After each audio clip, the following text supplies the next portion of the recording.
Merci. Alain Audouard, vous êtes à mes côtés, je le rappelle, vous êtes président de la Chambre des métiers du Rhône. Alors justement, sur les métiers de l'artisanat, qu'est-ce qu'on recherche comme profil, comme métier? Je dirais les 250 métiers recherche, hein, Tous. pratiquement tous. Actuellement, on a des difficultés. On a à peu près, sur le département, 1000 emplois qui sont à pourvoir, qui ne sont pas pourvus. Donc c'est quand même une aberrance où on a X millions de chômeurs et qu'on a des métiers, enfin, qu'on a encore des emplois qui ne sont pas pourvus. Au niveau de la formation, je dirais, sur les différents secteurs, c'est vrai qu'il y a des métiers qui sont un peu plus en tension. Si on prend les métiers de bouche, les métiers de la viande ont une grosse problématique. Boucherie, charcuterie, peine à trouver des jeunes pour entrer dans ces métiers. C'est difficile, c'est des métiers qui sont un peu plus compliqués, où on travaille la viande, donc c'est quand même assez... Et puis toujours, la boulangerie qui recrute quand même encore beaucoup. Alors il y a des métiers en vogue, hein, notamment dans les métiers de bouche. On voit les émissions de télé sur les pâtissiers et tout ça. Là, je dirais ça a donné un coup de booster à ces métiers. Et c'est vrai qu'il y a beaucoup de jeunes qui sont venus en pâtisserie, chocolaterie. Mais cher président, ça veut dire qu'il faut alors faire des émissions sur les autres métiers pour que ce soit un peu plus fun? Ça serait terrible, hein, parce que là, il va falloir investir. Hein. Mais ça serait pas mal, hein. Pourquoi pas faire des émissions sur la métallurgie, sur des métiers un peu précis ou des niches de la métallurgie. Je vois chez nous,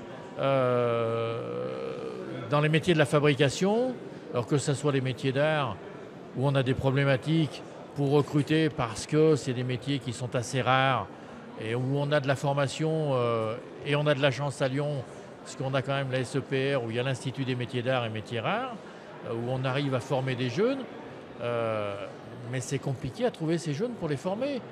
J'étais il n'y a pas longtemps avec un archetier. Un archetier? Un archetier, il ne trouve pas... Alors moi je ne sais pas ce que c'est qu'un archetier, je l'avoue.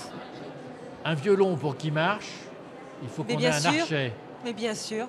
Violon, violoncelle. Si on n'a pas d'archet, et quand on connaît le prix d'un archet, il faut qu'il soit bien fait, parce qu'un archet, un bel archet, ça vaut entre 30 et 40 000 euros. Pour jouer sur un Stradivarius, il faut quand même des belles choses. C'est certain.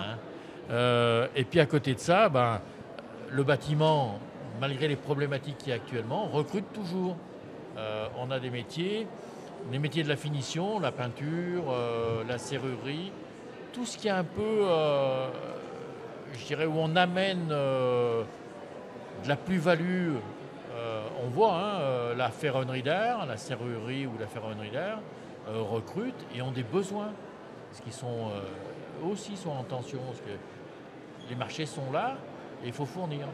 Donc c'est là où c'est un peu, je dirais, un peu plus compliqué pour trouver des jeunes qui viennent dans ces métiers-là. Puis là, je dirais, quand on les a formés, des apprentis, plus de 80% sont embauchés. Donc il n'y a pas de problématique de travail. Donc c'est ça qui est important. C'est formation, un emploi. Une formation, un emploi, c'est clair. Le jeune qui a été bien formé, et on voit chez les compagnons, ils sont recherchés. Les jeunes qui ont été formés chez les compagnons sont recherchés par aussi bien en France qu'à l'étranger. Parce que moi j'ai discuté il n'y a pas longtemps avec des Canadiens, ils recherchent pour certains métiers du patrimoine ces gens-là qui ont été formés par les anciens. Je dirais que c'est des métiers qui sont vraiment porteurs, je dirais, de travail. Alors à côté de vous, Joseph Giroux, vous êtes